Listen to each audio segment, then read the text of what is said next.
in-house audit based on information technology. The topic of my presentation is pre-engagement in auditing. I hope this presentation will help us understand the importance of the pre-engagement stage in the audit process. Thank you for watching and let's get started. Di video ini kita akan membahas pre-engagement in auditing. Pre-engagement merupakan proses awal dalam siklus audit yang mencakup kegiatan penerimaan dan keberlanjutan hubungan dengan klien. Tahap ini dilakukan sebelum auditor memulai proses audit secara teknis dan melibatkan evaluasi berbagai aspek yang menentukan apakah auditor dapat menerima atau melanjutkan perikatan audit dengan suatu entitas. Tujuannya adalah untuk memastikan bahwa auditor memahami kondisi klien, risiko yang mungkin dihadapi, dan menyusun perencanaan audit yang efektif dan efisien. Menurut standar profesional akuntan publik atau SPAP dan standar audit SA 210 dan SA 300, pre-engagement adalah instrumen kontrol kualitas awal yang mengatur kewajiban auditor dalam melakukan evaluasi seperti independensi auditor, pengumpulan informasi awal dari klien, penyusunan surat perikatan dan surat tugas, pernyataan independensi, serta komunikasi antar anggota tim audit. Tahapan ini juga menilai risiko inheran dan melakukan analisis awal terhadap informasi keuangan klien untuk merancang prosedur audit yang tepat. Tahapan dalam pre-engagement ini adalah ada 7. Yang pertama, analisis penerimaan dan keberlanjutan hubungan dengan klien. Yang kedua, alokasi jam jasa dan perencanaan lainnya. Yang ketiga, surat perikatan. Yang keempat, surat tugas. Yang kelima, pernyataan independensi. Yang keenam, komunikasi tim perikatan. Dan yang ketujuh, perikatan tahun pertama. Tahapan yang pertama adalah analisis penerimaan dan keberlanjutan hubungan dengan klien. Apa sih tujuan dalam tahapan ini? Tujuannya yang pertama, memastikan bahwa auditor dan KAP mengerti jasa yang akan diberikan. Yang kedua, mencegah kesalahpahaman atau perbedaan harapan antara auditor dan klien. Yang ketiga, memastikan pelaksanaan audit dapat dilakukan dengan efektif dan efisien sesuai standar audit dan etika profesi. Yang keempat, menjaga reputasi KAP dengan hanya menerima klien yang memenuhi kriteria kelaikan. Hal-hal yang dilakukan analisis penerimaan dan keberlanjutan hubungan dengan klien.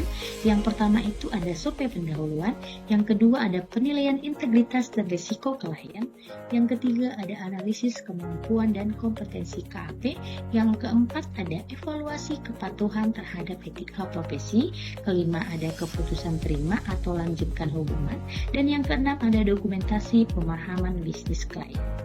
Tahapan yang kedua dalam pre-engagement adalah alokasi jam jasa dan perencanaan lain. A. Alokasi jam jasa terdiri dari yang pertama, rencana alokasi jam kerja. Pada tahap ini, KAP membuat rencana alokasi jam jasa yang diperlukan untuk setiap tahapan audit, seperti tahap peraplikatan dan risk assessment, tahap respon risiko, dan tahap pelaporan.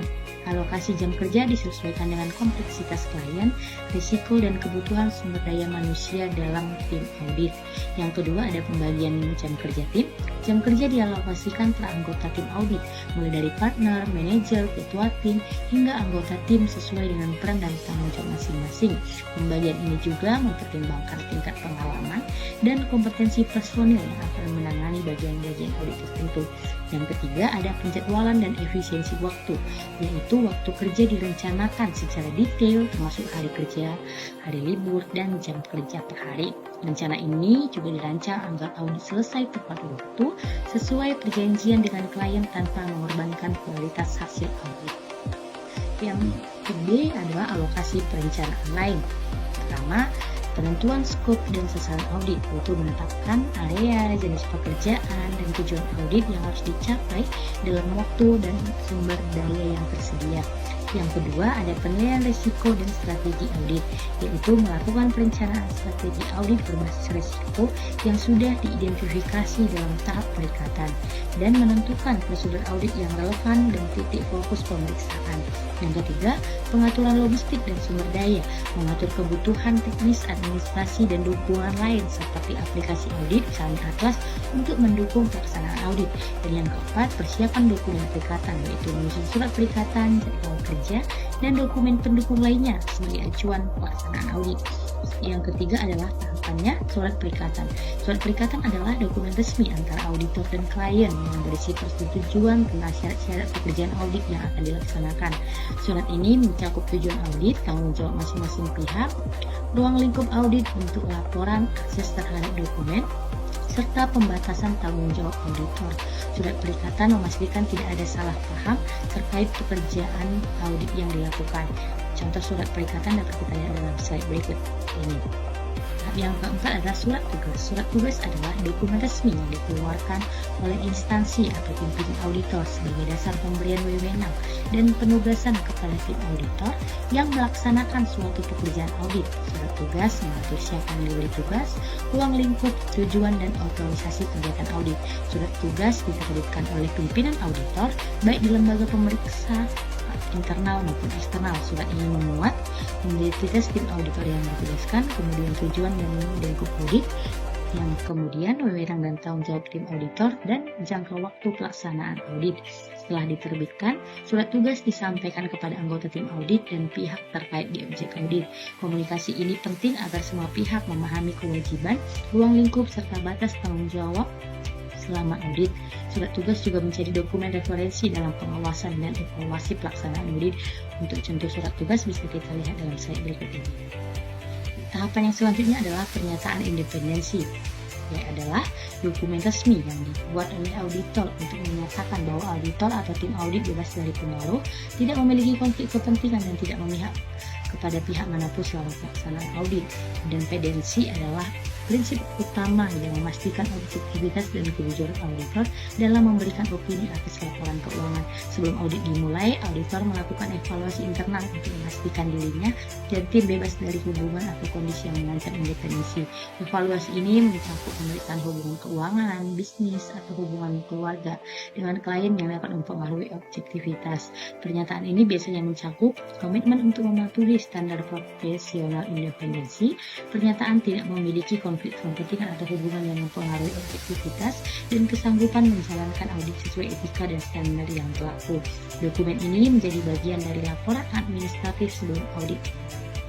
Yang keenam adalah komunikasi antara tim perikatan.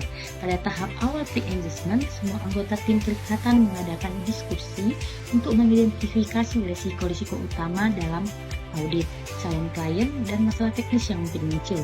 Diskusi ini mencakup pembagian informasi dari audit terdahulu jika ada, evaluasi kompetensi anggota tim, serta pengumpulan data awal yang relevan. Informasi penting seperti hasil analisis risiko awal, penilaian independensi, dan hasil evaluasi penerimaan klien dibagikan ke seluruh anggota tim. Hal ini memungkinkan setiap anggota memahami kondisi klien dan lingkup audit yang harus diperhatikan sehingga bisa melakukan tugasnya secara optimal. Tim perikatan bersama-sama menyusun rencana audit, alokasi sumber daya, dan penjadwalan pelaksanaan audit. Kemudian yang intensif diperlukan untuk menentukan langkah-langkah audit yang akan diambil dan mengatasi kendala yang mungkin timbul terkait waktu dan akses informasi. Tahapan yang ketujuh adalah perikatan tahun pertama, yaitu perikatan tahun pertama adalah proses audit yang dilakukan pada klien baru yang pertama kali menggunakan jasa auditor atau kantor akuntan publik. Tahapan ini penting untuk memastikan bahwa auditor memiliki pemahaman yang cukup terhadap saldo awal dan kebijakan akuntansi klien agar audit dapat dilakukan secara tepat dan sesuai standar.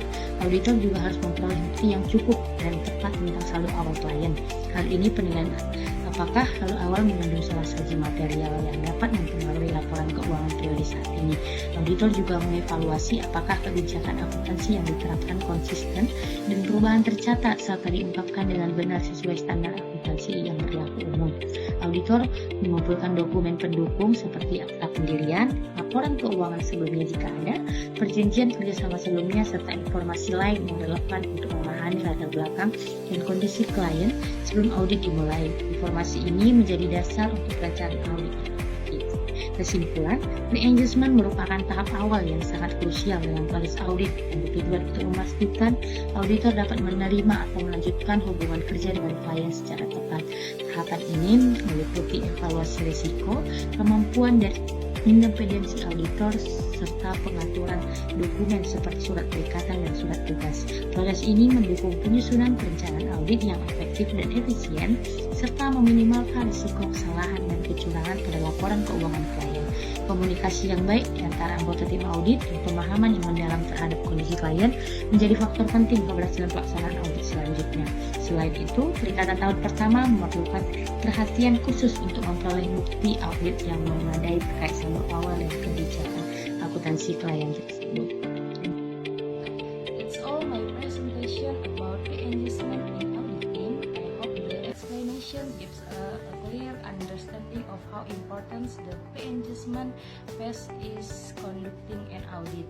Thank you for your time and attention. See you in the next presentation.